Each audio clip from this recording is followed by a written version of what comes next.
안녕하세요. 하루문동본부 하호돈입니다. 오늘은 지방에서도 부동산 투자로 10억은 벌 수 있다는 사례를 알려드리려고 하는데요. 첫 번째로 광주광역시 먼저 다뤄보도록 하겠습니다. 그 뒤로 대전, 부산 같은 여러 구역들을 한번 재개발 성공 사례를 다뤄보려고 하는데요. 지방에서 부동산 투자로 10억을 벌 수 있다면 투자를 해야 할까요? 말아야 될까요? 그동안 재개발 투자로 큰 수익을 본 사람들이 많이 봤고 이렇게 10억 정도는 벌 수 있다고 해도 사람들이 우습게 보는 경우가 많아요. 오래전 드라마 중에 10억 만들기라는 것도 있었는데 극중 대사 중에 10억만 있으면 죽을 때까지 아무 일도 안 할 거야 라는 대사가 있었죠. 지금 상황에서도 10억이란 돈은 무시할 만한 돈도 아니고 서울도 아니고 지방에서 과연 10억이라는 돈을 벌 수 있나? 라는 사기꾼적인 멘트로 여러분들을 혼란스럽게 할 수 있을지도 모르지만 지방에서도 10억 정도는 벌 수 있다라는 사례를 앞으로 다뤄보려고 합니다. 일단 오늘은 광주광역시 지방 사례를 다뤄볼 텐데요. 광주에서 10억 투자해서 10억 벌었다는 이야기는 아니고요. 그래도 2억 정도로 5년 만에 10억을 벌 수 있다면 여러분들은 믿을 수 있을까요? 성공하는 재개발이 얼마나 위대한 수익을 안겨주는지 보여드리겠습니다. 일단 오늘 소개드릴 재개발 구역은 광주광역시 북구 임동 재개발 구역입니다. 보시다시피 해당 구역은 2018년부터 2019년 사이에 해당 그림에서 보시다시피 토지 39평, 42평 사이의 주택들이 약 1.3억 원에서 2억 원 내외로 거래가 많이 되었습니다. 2019년 당시에 서울이나 성남 쪽 재개발 부동산들은 서로 매수하려고 난리였는데 그나마 광주에서 잘 안 알려진 구역들은 1, 2억 원대에 쉽게 매수할 수 있었습니다. 보시다시피 임동 재개발 진행 상황은 다음과 같은데요. 관리처분 계획 인가가 2019년 1월 22일 날 나면서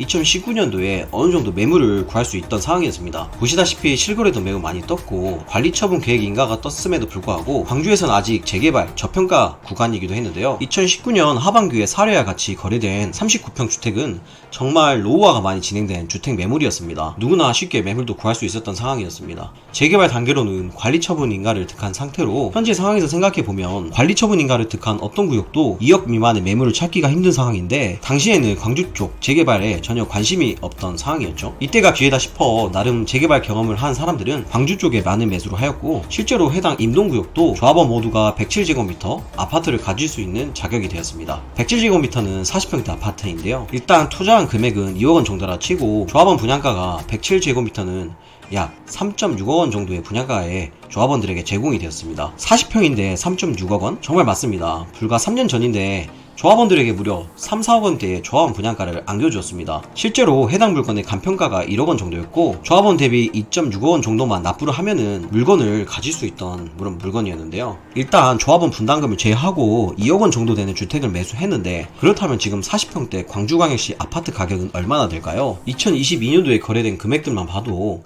40평대 이상 1000세대 이상 대단히 그리고 브랜드 아파트들은 10억을 넘어가는 분위기가 맞았습니다. 그 누구도 이제 광주 신축 40평대가 10억을 못 넘긴다고 말하지는 못합니다. 다시 돌아와서 임동 재개발 구역은 현재 광주 금남로 위브더 제니스라는 브랜드로 일반 분양 시 완판이 되었고 광주에 마지막 전매 제한이 없는 아파트라 하여서 인기를 끌었던 아파트였는데요. 현재 완공까지 약 2년여 년이 남았지만 벌써 9억, 10억이 넘는 금액에 호가가 되고 있고 주변 신축 아파트 세대들만 봐도 충분히 조합원 40평대는 입주 시점에 12억 이상 가지 않을까 싶기도 합니다. 해당 구역은 광주 사람들은 잘 모르는 브랜드일지도 몰라도 위브더 제니스라는 브랜드는 정말 괜찮은 브랜드이고 대난이 그리고 주변 신축이 부재한 상황에서 가격이 아주 많이 오를 거라고 예상되고 있습니다. 그럼 다시 수익이 얼마나 되는지 계산해 볼까요? 일단 매매 기준으로만 봐도 2019년 2억이라는 돈을 투자해서 2024년 2월 완공 시 12억이 되었다고 했을 때 약 10억원의 시세 차익이 생기는 거라고 봐도 됩니다. 무슨 이런 기적의 논리가 있냐고요? 미래의 일은 사실 모르긴 하지만 추세로 봤을 때 그 정도 수익이 보인다는 가정이고 저는 솔직히 그 이상의 수익도 가져가는 구역이라고 보고 있습니다. 물론 눈치는 챘겠지만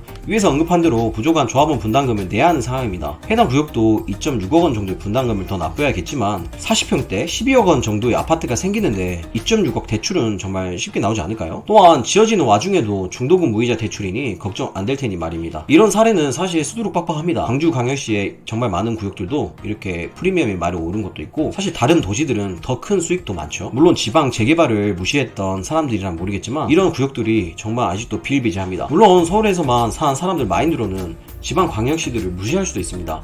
하지만 저평가이고 가격이 싸다면은 이런 신축 아파트 효과와 함께 가격이 오를 이런 재개발 저평가 구역들을 관심있게 봐야 한다고 생각합니다. 항상 제가 언급하는 재개발 사업성, 교통 호재, 대단히, 브랜드 등등을 잘 따져보면 이런 수익을 가져다 줄 수 있는 구역들은 굉장히 많습니다. 우둔한 사람들은 과거의 기회에 집착하고 현명한 사람들은 지금의 기회에 잡으려 합니다. 과거의 기회들은 충분히 지금 상황 속에서도 일어나고 있고 기회는 있지만 부족한 시드머니 상황과 부족한 실행력이 발목을 잡는 것 뿐입니다. 오늘 언급한 구역은 실제로 상업구역에 위치한 재개발 구역으로 비례율도 나름 성공을 쳐서 조합원들에게 많은 혜택이 돌아가기도 한 사업구역입니다. 실제로 비율이 180%를 넘기도 해야 했습니다. 실제 수익은 더 클 것으로 예상되기도 한 구역인데요.